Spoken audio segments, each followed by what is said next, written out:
Kur gan var būt labāk zemūdens medības sākums, kā šāds te saulrietis un klusums? Salīdzinot ar pagājušo reizi, ūdens temperatūra bija pakāpusies par dažiem grādiem, un arī gaiss bija daudz siltāks, bet vakar gaitā tā temperatūra sāk kristies. Tā nu izskatās mūsu medību vieta. Bišķiņ jau piemēslota, bet redzamība ir laba.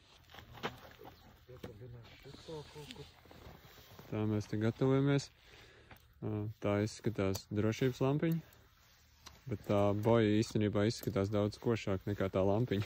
Tad nu viss bija sagatavots un medības varēja sākties. Te arī krastā redzams, kad ir nolikts 2 drošības lampiņas, lai zinu, kur var izpeldēt ārā. Manā mērķa sarakstā bija līdekas, līņi, asari un tāda veida zivis, bet noteikti es negaidīju, kad es atradīšu blaķeni. Izskatījās, ka tā jau kādu laiku te guļ un daudz jau nekas no tās nebija palicis pāri.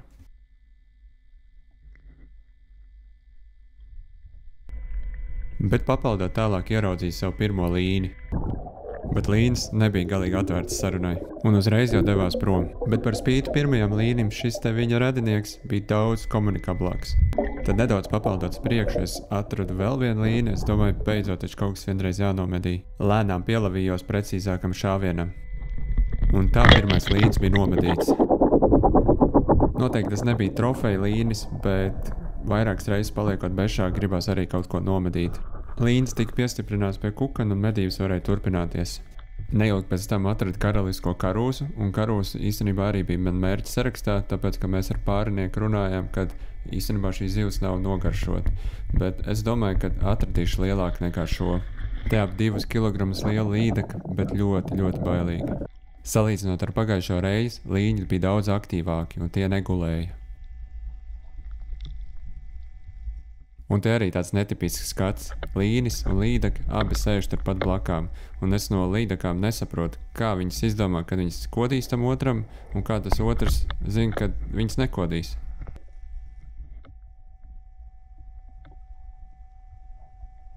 Lai gan es biju atrisinājis harpūnas bultas problēmu, vienalga šeit trāpīja garām, jo filmēt un medīt ir 2 reizes grūtāk. Bet pēc tam es atradu vēl vienu līni, es vairāk sakoncentrējos uz šaušanu nekā uz filmēšanu, un viss izdevās.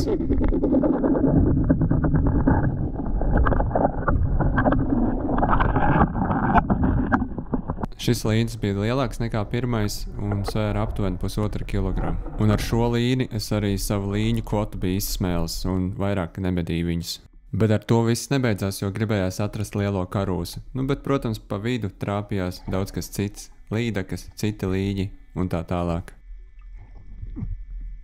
Nedaudz atkal papildot, es ieraudzīju kādu otro karūsu, bet es domāju, gan jau būs vēl lielāk par šo. Un tā arī bija. No ūdens virsmas es pamanīju, ka kaut kas slēpjas zālēs, un devos noskaidrot, kas tas ir.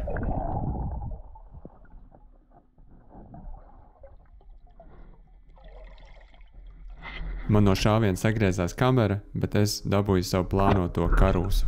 Svara ziņā aptuveni ap 1 kilogramu, un visu zivju normatīvs šodien bija izpildīts. Vēl tikai peldot ārā pafilmēju asarīšus un atradu interesantus objektus, bet tas arī viss.